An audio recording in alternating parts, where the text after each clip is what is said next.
Cato, thank you very much. Welcome to Global Thoughts. I really appreciate your time. Likewise. Thanks a lot, Tom. Great to be here. Um, so I want to let's begin with a question. Uh, a simple one, really, is what exactly is AI? Well, that's the big question of the times we're living now. So, I mean, artificial intelligence is kind of now it can be anyone's guess. But I mean, in a traditional sense, it just means a system of computing algorithms that attempt to do human things, to put it in very simple ways, and that tries to mimic human thoughts, human expression, types of engagement, types of communication, such as speaking, writing. Although I wouldn't go too far into actually, talking about AI thinking anything, but it's definitely resembling human thinking quite a lot, even though it's not actually doing it. So it's a very interesting ongoing discussion now, and that this rapid advancement in the technology, we're all kind of waiting to see what how that meaning or how the definition will be changing in the next couple of years. That's you're right. It's as I was mentioning earlier, just all the changes have been coming so rapidly. It really is amazing to see.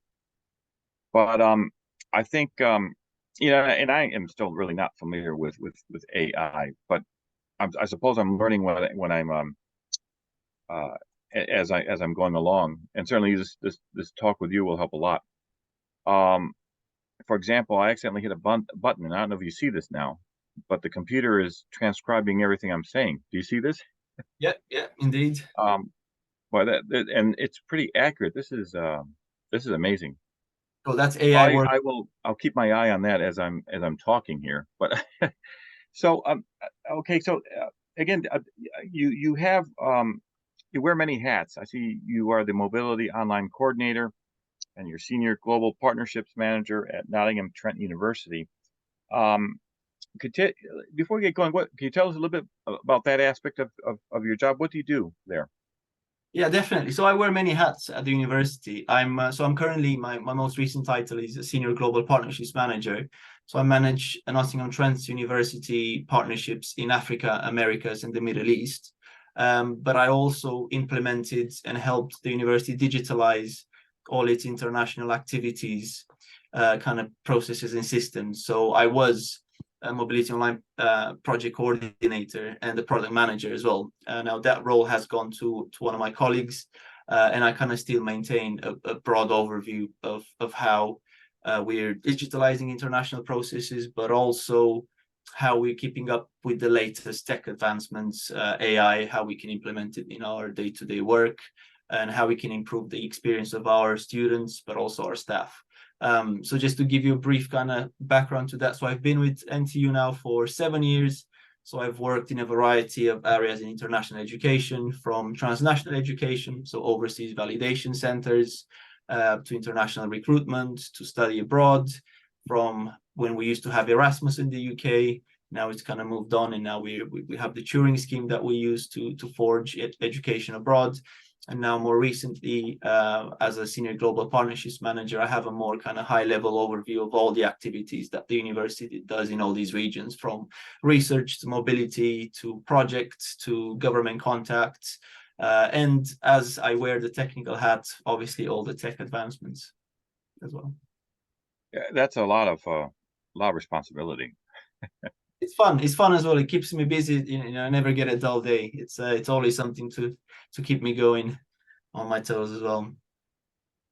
Now, I bet one of the things I envisioned with AI is that it can help international students coming to the United States, for example, um, for people who are not maybe familiar with their language, can help them with the pronunciation of their names.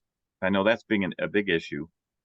Something it's been debated whether it should be the professor's responsibility or the students, but I think this is probably where AI can step in, right, and just resolve that. Do you think it could do that? I mean, it's a hope. So, I mean, there's a new kind of tool that's been making rounds on LinkedIn. It's called HeyGen.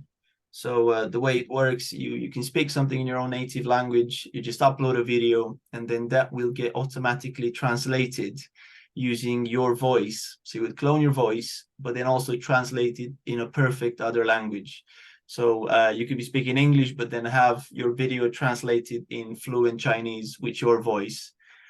So it's not yet done in real time. This is after you've recorded a video of you, but give it a couple of months to a year, and you'll be able to do it in real time. So we'll be seeing some huge advancement in that area.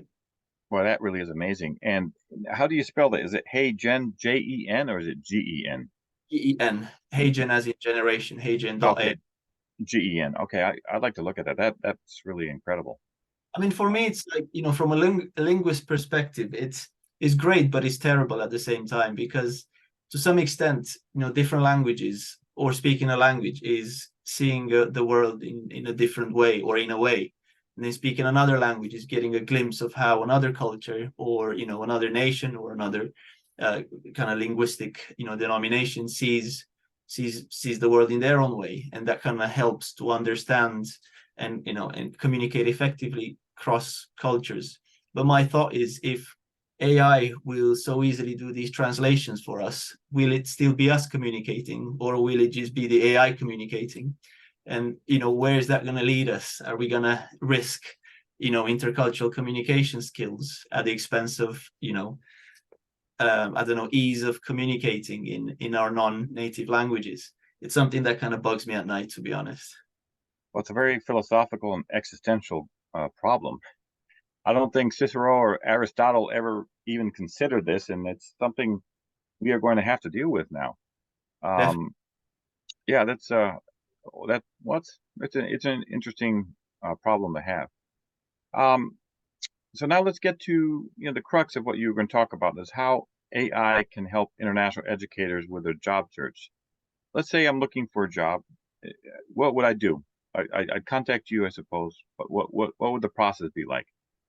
So I mean, the whole point of Uni Global Careers, really. So the startup I kind of founded about a year ago was to make the process as convenient as possible, and it's still work in progress.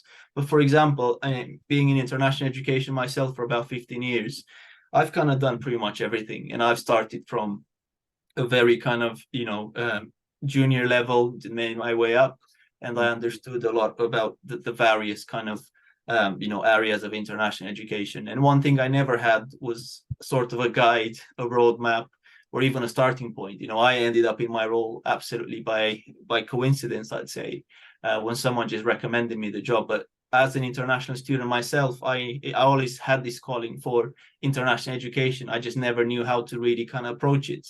So this was my main reasoning behind setting up Uni Global Careers. And to answer your question, is very simple. So what I've created is a dashboard on the Uni Global Careers website that just aggregates the most up-to-date jobs in international education. So currently I'm focusing on the US, the UK, and Australia, and hoping to expand as our kind of system evolves and as we get more backing and funding from from a variety of kind of stakeholders we're working with. Fascinating. It's I just wanted to address something. Maybe some people who are not familiar with AI would naturally assume that they wouldn't have to do any work, right? You just input information and the AI would do all the work. Is that true, or would that be just a misguided stereotype? At the moment, maybe let's call it misguided stereotype. But again, it might be very well that it is where we're heading. It's hard to say, but I think understanding AI now will really kind of position us and empower us to make the right choices in the future. So it might be very well that, in a few years' time, we will all have to do is just say a couple of words, and then we'll be on the right path. But that's not to say that everyone will know how to do it. So that's why I think getting in as early as possible, understanding what AI can do, can't do, and what it will be able to do. That's the key kind of step. But I think to some extent we are currently working on improving anything from job search, from even students trying to study abroad and trying to get a sense of where they can go using AI and kind of advanced chatbots. So it's certainly in development. Well, I can't help resist this question now. Do you know the show Person of Interest by any chance? I've heard of it, yes. Okay. Well, the premise is, they have like an artificial intelligence, a computer that helps these two protagonists, prevent murders, before they happen, try and stop bad people, basically. I think it was in the third year of the show or so. That's when another AI appeared by the name of Samaritan, whose MO was to help people as well. But the issue was, and I thought it was a very interesting existential philosophical one, was the approach was different. And I remember, I think in this one, it was Reese, one of the characters, it said, look, or maybe it was Finch, I can't remember, but they had mentioned, what's to prevent Samaritan from killing a significant portion of people in Africa, for example, as a way of addressing poverty and population control. And so, what I loved about the show is it would bring up all these different philosophical threads regarding AI. Um, and lo and behold, now we are actually addressing these things in real time. If you ever do get to see the show, you have to watch it. It ran 5 years, and it was one of my favorite shows. But I think their message is still resonating, especially now, about AI. It's all new territory, and are we prepared to address these questions? How can we basically imbue these AIs with ethics and morality? Yeah, can that be done? I guess that's the question I'm asking you. Can that be done? Well, I mean, that's definitely one of the questions that we're kind of all struggling with now at universities. And I think, and it's on my list to watch, actually, Person of Interest. It's been on a while now, but it just kind of other priority TV shows Of took course. precedence, but getting to it. But I think, that definitely raises, the ethical question of bias in AI. And it's double-sided because at the moment we have these mainstream models. So ChatGPT, for example, is a mainstream model that's pretty much standard across industry to be used. So you've got OpenAI, that's the ChatGPT guys. They have another one called Claude, that's from a competitor company called Anthropic. And then you have Google, they have their Bard, and Gemini is coming up, and they have their kind of foundation model called Lambda, which is, I assume, the most powerful one to exist, although we don't have kind of access to it yet. And on one hand, we have a question of, will these systems enhance our bias depending on the data they're trained with? But the second question is, how do we address bias in these current existing models? Because all these models come out of Silicon Valley. Now, Silicon Valley is a very Western white dominated type of environment, and the whole of the technology that their models have been built on and trained on have inherent bias to a very large extent. I mean, we can even go further down the rabbit hole and talk about how OpenAI has trained its data and how we classified it to kind of detect what's positive and negative. And the harsh reality is that they used very low paid workers in Kenya. They paid them under $1, I think, an hour. And a lot of these workers kind of reported that they had severe mental health issues whilst working there, just due to the nature of the stuff they had to kind of classify as non-acceptable, as racist, as hateful. So whilst training these kind of models. So that's definitely something that we have a responsibility to work towards. But I think the problem is a lot of these big companies now want to put the responsibility in the users, kind of to say, we created the technology, now is the user's responsibility to do the rest. So this is where we as universities are kind of trying to push back and trying to find this an equitable way of using AI, but also building it from scratch, or empowering other parts of the world to build their own models modeled upon their own kind of view of the world and cultural values and so on. So not an easy answer, I know, but it's, these things are never that as easy as they seem. No, no, of course not. But these are questions and they're ideas and concepts that we have to deal with. We can't just brush them under the rug. But I like what you just said is that some of these big companies want to put the onus, the responsibility on the user instead of taking their own responsibility to really um, structure AI in a much more without any biases. So I think that's interesting that they're putting this pressure now, this onus on the user.